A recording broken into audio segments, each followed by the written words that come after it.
You know when there's this thing that you kind of don't want the answer to, but you know that the answer would be really bad if you knew it? That is how much I spend on coffee. Now, I drink coffee almost every day of the week.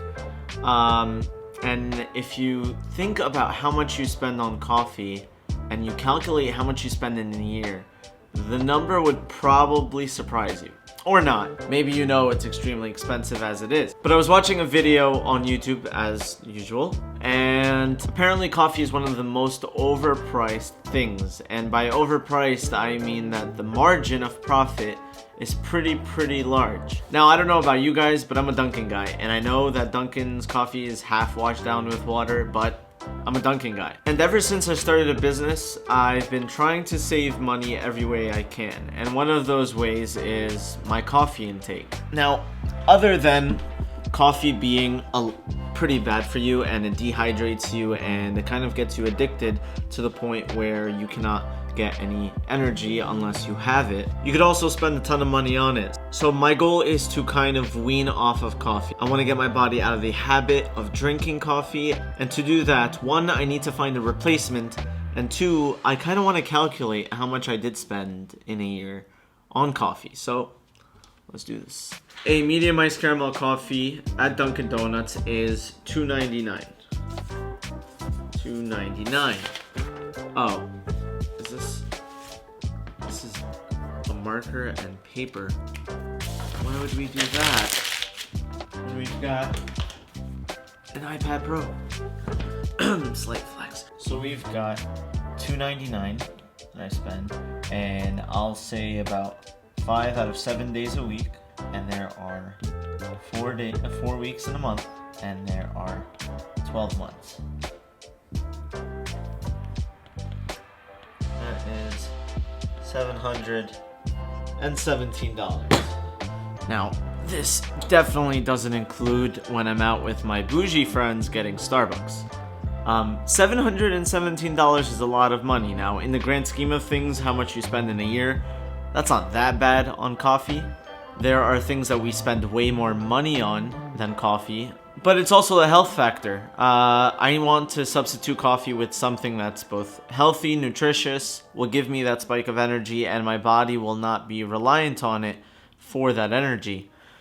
So, I follow this thing on Twitter that offers a bunch of discounts, and I got a magic bullet that was on sale.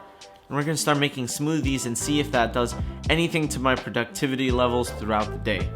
And speaking of that magic bullet, it's right here. Let's try it out.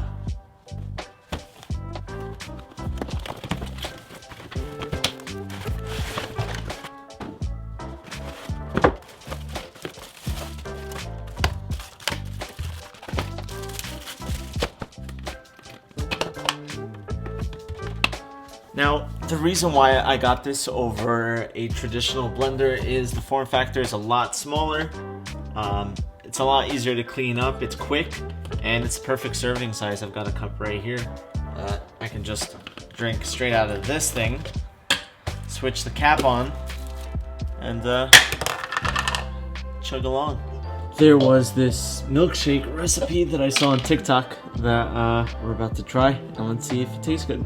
I'm gonna put a spoon of peanut butter,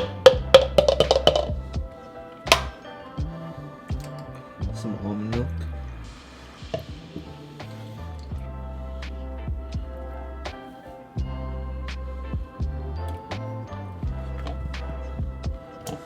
you didn't see that, extra milk chocolate, protein powder,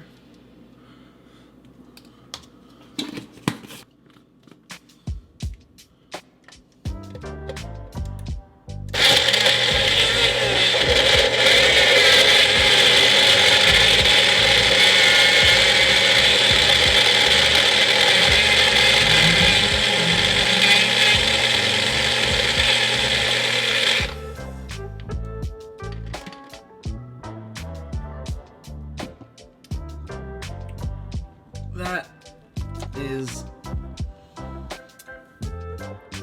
amazing.